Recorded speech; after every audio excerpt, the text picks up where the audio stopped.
Okay friends, so this is part 2 of the video that I did last week regarding the benefic and malefic nature of a planet, and I did share a system with you to quantify, to measure the benefic and malefic nature by means of ownership of houses. Owner of Kendra house or Trikon house, second, third, fifth, whichever house a planet owns, and we did try to resolve the contradictions and tricky situations in that video, right? So just to give you a quick wind up before I take an example, as you can see in the background, an example chart.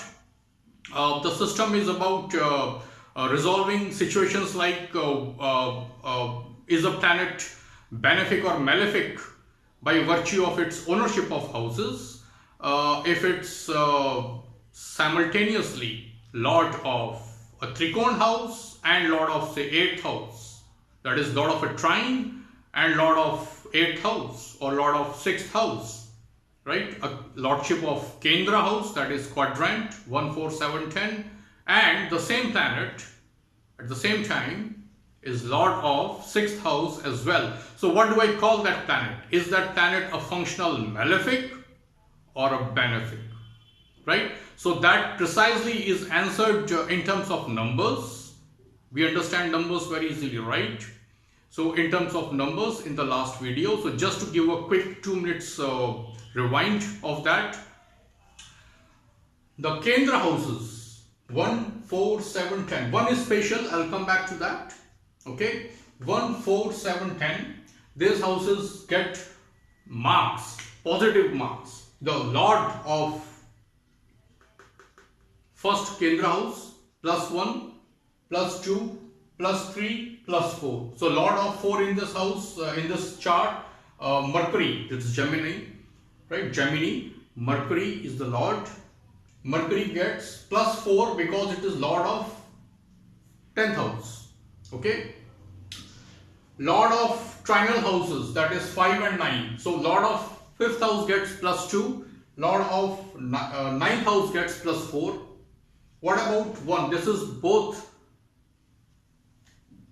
lord of Kendra and Trikona. That means lord of first house is lord of Kendra as well as Trikon, because it is 1, 5, 9. So it is the trinal house as well, right? So I have to give the lord of first house some positive marks for being a lord of a trinal house as well. So +1 for being lord of Kendra, that is quadrant, and lord of trine. So +2, +4, +6. So +6, +1, +7. So the lord gets +7. Okay, that is something additional that I told you in this video, which was not there in the previous video, the part 1 of this video, right? And the lord of 12 and lord of second are neutral by themselves. Okay, so we measure them by means of the other house that they own. But in this case of sun, lord of 12th house, sun is lord of only 12. There is no second lordship for sun. Sun and moon, they are lord of only one house each. Correct? So we look at the placement of that planet, that is sun or moon. Okay, so in this case, so I'll talk about it in a while. Lord of 3, 6, 11s, that is 3 Trishadai bhavas, the lord of them, these houses, they get, lord of 3rd house will get -1, lord of 6th house -2, lord of 11th house -3. Okay, lord of 12, 0, lord of 2, 0.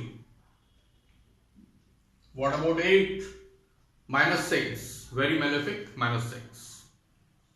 So if a planet is lord of 8th house, you give -6 to that, and then you add or subtract the marks for the lordship of any other house by that planet. Okay, so that is what I gave you the system in the last video. So we'll do an example in this one. So quickly, the date of birth details: 24th June, 24th June 1972, 1972, 12:28 in the afternoon. So 12 hours 28 minutes, and in the Indian city Idukki. It's in Kerala of India. IDUKKI. Just figure that out. Right, so you have the software getting this place of birth. So this is the chart, and what we'll do is I have written the names of planets, and we will assign the marks to the planets based on the lordships. What are we trying to do? We are trying to measure the benefic and malefic nature of every planet, and we will see that how that plays out in this yoga, in this yoga, in this yoga. Okay, interesting. So starting with Sun. Sun is the lord of only this house, 12th house. So I put 0 here. No plus, no minus, just 0. 0 marks. So it can swing either way, positive or negative, depending on where it is placed, with whom it is placed, and so on. So we'll see that. So to begin with, 0. Mercury. Now Mercury is lord of Lagna. So +1 for Kendra ownership, and for being trinal, +6. Right? So +6 + 1 is +7. So Mercury gets +7. +7 for Mercury. Venus. Venus is lord of this house, so 0 for the second house, 0, and lord of 9th house, +4, right? +4. So Venus gets +4. See how easy it becomes to measure the benefic and malefic nature of a planet. Okay. This is not all, but this is very good starting point, and you have a very good handle to do further analysis. Okay, without any confusion. The yoga suddenly make more sense when you do this. Okay. Next, Saturn. Saturn is the lord of this. This is very tricky. Otherwise, it gets very tricky. Now, this is +2, -2. Ownership of 5th house, +2. Ownership of 6th house, -2. +2 -2, 0. They cancel out each other. So what is it telling you? Saturn is neither malefic nor benefic. However, now apply a bit of common sense. This is Aquarius, this is Capricorn, right? Sign 10 is Capricorn, sign 11 is Aquarius. Aquarius is Saturn's Mool Trikona. Its headquarters. Okay, Mool Trikona means headquarters, and this is the branch office. The fact is, the entire ownership of 5th house is on Saturn, whether it's a Mool Trikona sign or it is not a Mool Trikona sign. The 5th house is on Saturn, okay, the lordship of it. So there is no reduction in this fact. There is no taking away this fact, whether or not Mool Trikona sign. Okay, so +2 for this, -2 for this, but it will be slightly bit more malefic by its nature, because it's lord of 6th house. That is where its Mool Trikona falls, the headquarters. So for writing here, I'll just write 0. But this is a fact you have to keep in mind. Okay. Moving on, Mars. What do you think, Mars? -6 and -1. So -7.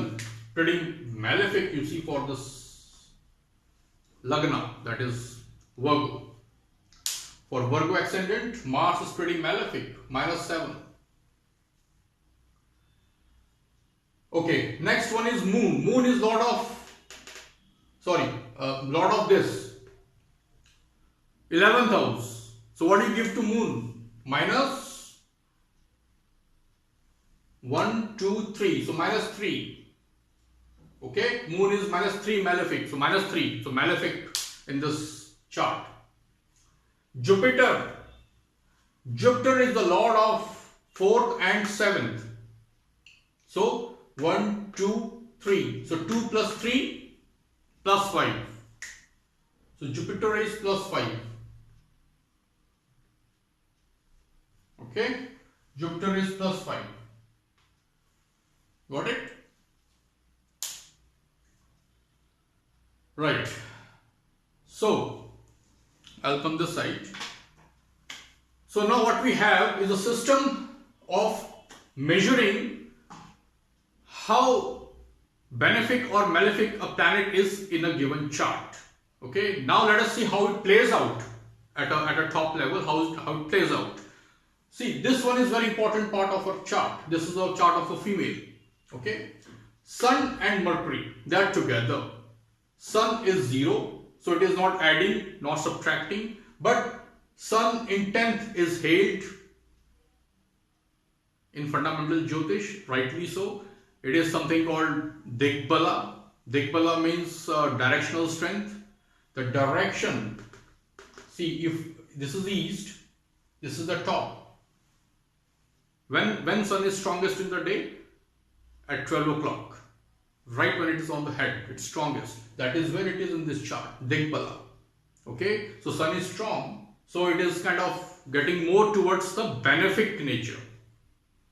It's when it's okay, it's in 10th house, right? It's a significator of 10th house as well, Karaka as we call them. So that's not exactly part of this subject. And more important part is that Mercury is plus 7. We just did the math. Mercury is plus 7. So when Sun and Mercury are together, this yoga has plus 7 points. 0 plus 7. Do you say this is a benefic combination? Of course, yes. This is benefic thing. This is positive thing in our chart. Okay? Right. Now let's come to this one. Saturn and Venus. Saturn is 0. Slightly malefic we just saw, but overall 0. Okay. And Venus. Venus is plus 4. So what do you think is the value for this one? Plus 4. Plus 4 is the yoga value for this combination. I am just adding the numbers of these two planets because they are involved in the yoga. Okay. So I am just talking about the yogas formed by the ownership of the planets. Okay. If you have more knowledge about yogas, you will know that Moon and Mars, when they are exchanged, okay, when they are exchanged, they form a yoga. Okay, it's a form of what is called Chandramangal yoga and all that stuff. Okay, those are not about the ownership of houses, those are about the planet themselves. So that's a different kind of a yoga. This is a different category of yoga. Okay, so we just did Moon -3, and okay, we are looking at the combinations. We did all the planets, Jupiter +5, we did all that. So here Mars and Ketu remains. Now Mars is -7 and Ketu is, I didn't give any marks to Rahu Ketu because they manifest their energies using the planet that is conjunct there and the dispositor of that sign wherever they are placed. So in this case Rahu is placed in 5th house, which is owned by Saturn. So Rahu's energies in this chart are manifested through Saturn. In this case, Ketu's energies are manifested through Mars. Okay, so Ketu and Mars being together, okay, that is a problem area. So in her chart, this is a problem area. Okay, in ways more than one. Though it is said that any planet placed, so see, these marks are based on ownership. Make no mistakes. But it is a known fact that any planet in 11th house is good for gains. So if these two planets, these two malefics, if they were meant to be together in her chart, the best place would have been 11th house. Okay, so that salvages a lot. But still, the combination is not good because Mars is a malefic. I'm not talking of its natural nature here. We all know it's a natural malefic, but I'm talking about its functional nature here. So Mars is a functional malefic, right? And we know the reasons by now. And this is the trouble area in our chart. Jupiter placed here is good. Moon placed here, again, this is not so good. But again, 3, 6, 11 are considered good for natural malefics to be placed in. Somewhere the natural malefics have to be placed. But Moon is not a natural malefic, it's a functional malefic. So, not only Moon is lord of a malefic, ownership is making it malefic. Okay, this house placement is good actually for any planet, but we are talking about lordship again. I am insisting this point. Okay, so we are talking of lordships. So Moon is a functional malefic in this chart, and it is placed in the 3rd house. And there is an exchange between 11th and 3rd house lords. It has its own story. Okay. But you have to understand that not only do we have an exchange between Moon and Mars, but they are exchanging in the capacity of being lords of 11th and 3rd, and also lord of 8th and 3rd. That's good for longevity. Okay, good for longevity. 8th house is the house of longevity. Okay, 3rd house is the next harmonic, 8th from 8th. Okay, so this is the house of longevity. That is why the 12th from them is called Maraka houses. That's a different thing. I don't want to get into those areas which are not directly linked with the topic of the video today. However, so we know that this combination is good. Jupiter is benefic. So when these two guys, when they are combined together in this chart, the combination is good, strong. Mercury in own house, right? Strong, very benefic. It's Lagna Lord. Remember friends, for all the yogas in the chart to manifest themselves, the Lagna Lord has to be strong. And also its dispositor. These are basic astrology principles, okay? I mean, otherwise the person is not motivated enough to make use of all the good yogas in the chart. Then what happens? The yogas don't work. So very important.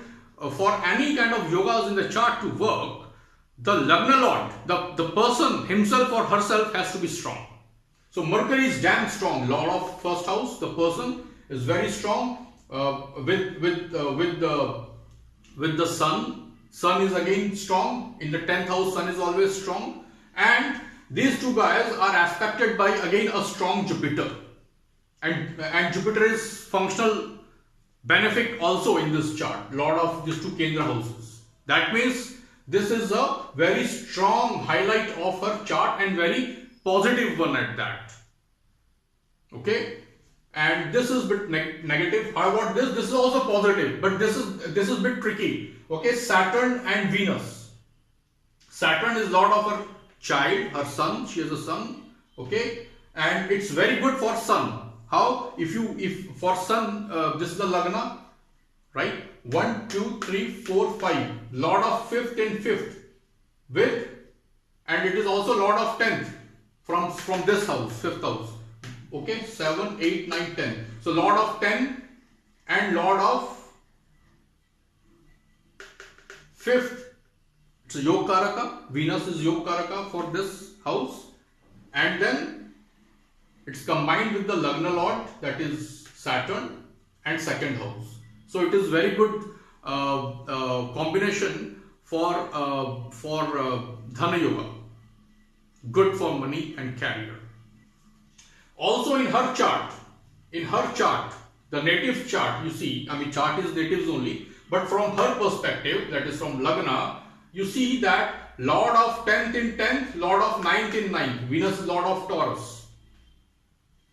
It is another accepted form of Dharma Karmadipati Yoga, though Dharma Karmadipati Yoga is mostly about 9 and 10th only. Okay, the Kendra and Trikona thing is not Dharma Karmadipati Yoga, strictly speaking, technically speaking. So 9th and 10th, if there is exchange, if they combine together in any house, or if they are mutually aspecting, okay, then that is the Dharma Karmadipati Yoga. But many commentators have accepted this also being a very strong Dharma Karmadipati Yoga, means the Lord of 3rd, Lord of 10th in 10th, Lord of 9th in 9th, because these two guys are strong then.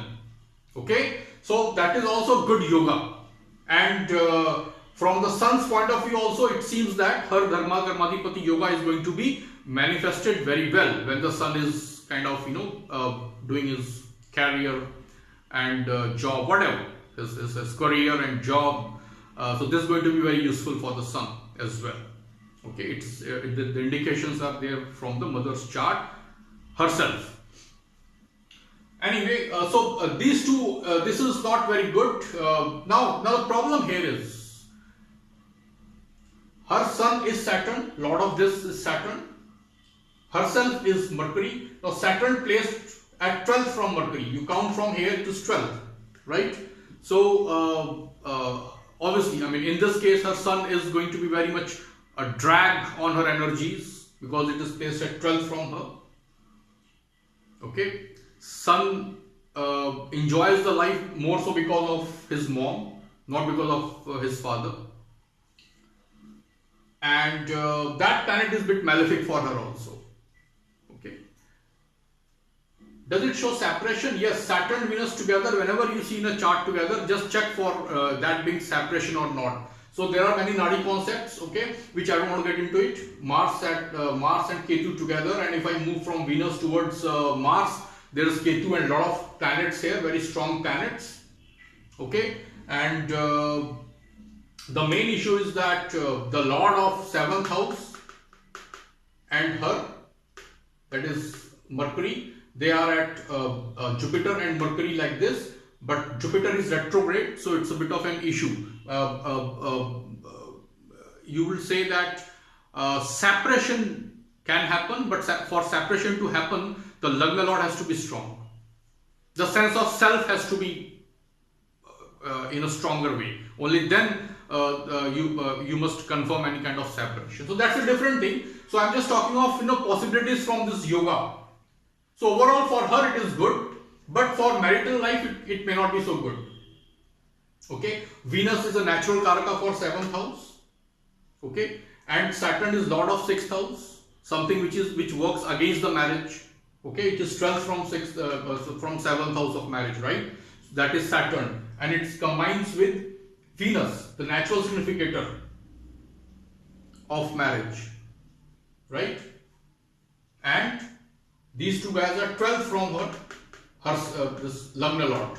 So it is indicating, okay, some kind of a separation, especially in the light of the fact that her Lagna Lord is strong. So she's a strong character.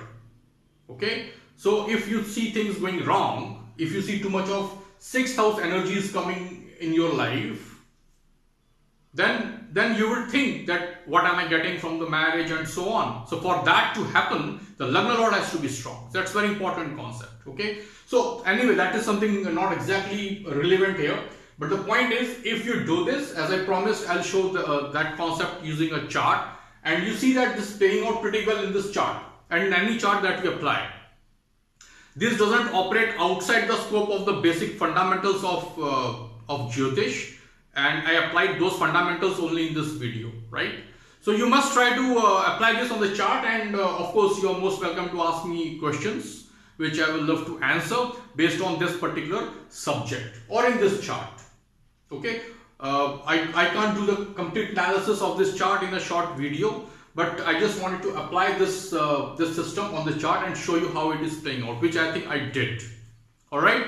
So if required, we'll do third video on this one. However, I will do some new and very interesting, exciting topic for my next video. However, just send me the comments and participate in any discussion on this one. Thank you for watching this.